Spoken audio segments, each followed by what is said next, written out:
सतगुरुदेव की जय। कि अब सम्मन और नेकी दोनों जहां भी जाते थे और बहनों को चूड़ियां पहनाते थे तो ये जिक्र किया करते थे, ऐसे ऐसे कथा सारी सुनाया करते थे। तो वो जितनी बहनें थी वो मजाक करती थी बाद में कि ऐसे इनके गुरु होते तो इनको ऐसा ऐसा दारिद्र है इनके ऊपर, इतने निर्धन है, समय पर कई बार आटा भी नहीं होता, मांग कर ले जाते हैं, तो ये इनको क्यों ना धनी बना देता। तो उनको भी एक आध ने टोक दिया था ऐसे ही कह करके कि यदि ऐसे तुम्हारे गुरु हैं तो तुम्हें धन क्यों नहीं देते। लेकिन वो दृढ़ भगत थे, संसार की बातों पर विश्वास नहीं करते थे। हम मार खाते यहाँ, जैसे एक भक्त मुझे कई कहते हैं कि जी मेरी पत्नी बीमार है, मुझे रोग था वो तो ठीक हो गया, अब मेरी पत्नी नहीं स्वस्थ हो रही है, मैं किसी को समझाता हूँ तो कहते हैं तो अपनी पत्नी को तो ठीक करा ले फिर बात बताना। तो बच्चों यहाँ भ्रमित ना होना, आप अपनी क्रिया विश्वास के साथ करते रहना, समाज की तरफ देखकर आप भगवान से दूर ना होना, फिर मालिक साथ नहीं देगा। अगर आपके मन में यह बात आ गई कि लोग क्या कहेंगे, मेरी पत्नी को तो लाभ हुआ ही नहीं है, तो आप भी छोड़ दोगे भक्ति, और उसको तो फिर होना ही नहीं था। तो उसकी कोई चाकरी में कमी है, उसकी कोई सेवा में कोई मर्यादा में त्रुटि है।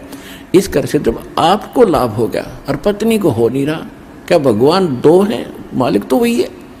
अब जैसे एक मेन पावर आई है लाइट की, बिजली की, और उसको दो घरों में कनेक्शन है, एक के सब पंखे चल रहे हैं, दूसरे का नहीं चल रहे, कनेक्शन उसी से है।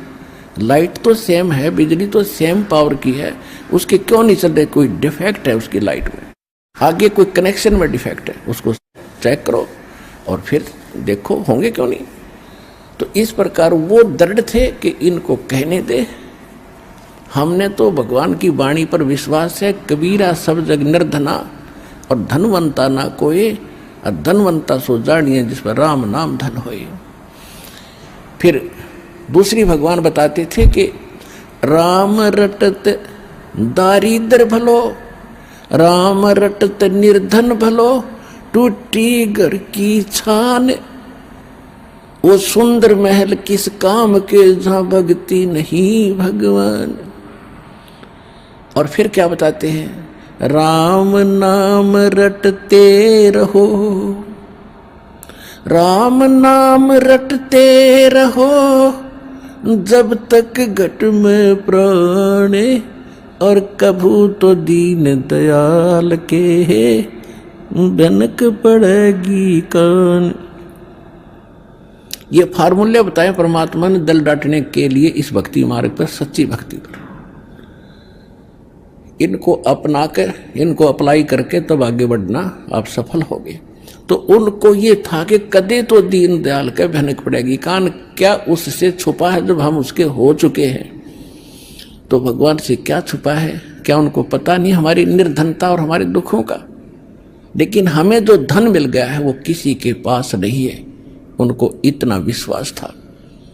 वो उन बहनों की बातों पर, परमात्मा के प्रति अविश्वास नहीं आने देते थे।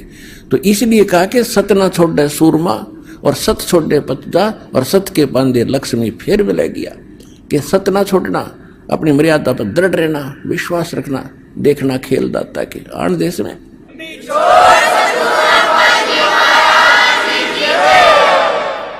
तो क्या हुआ, वो कथाएं सुनाते थे। वो लड़का जो सेऊ था वो भी अपने साथी बच्चों में खेलता था, वहाँ भी भगवान की कथाएं सुनाता था कि हमारे गुरुजी ऐसे हैं, हमारे गुरुजी ऐसे हैं।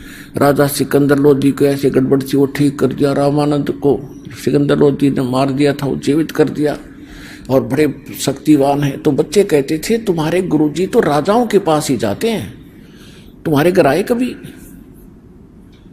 अब वो बच्चा निरुत्तर हो जाता था, और बच्चों की एक दूसरे का व्यंग सहा नहीं जाता उनसे कि तुम्हारे गुरुजी तो धनवानों के यहाँ जाते हैं, वीर सिंह बघेला राजा उनका शिष्य है, और ऐसे वो तो सेठों के पास जाते हैं, धर्मदास सेठ है उसके वहाँ जाते हैं। वो लड़का एक दिन अपने माता पिता से चर्चा कर रहा था, जब वो काम से वापस आ लिए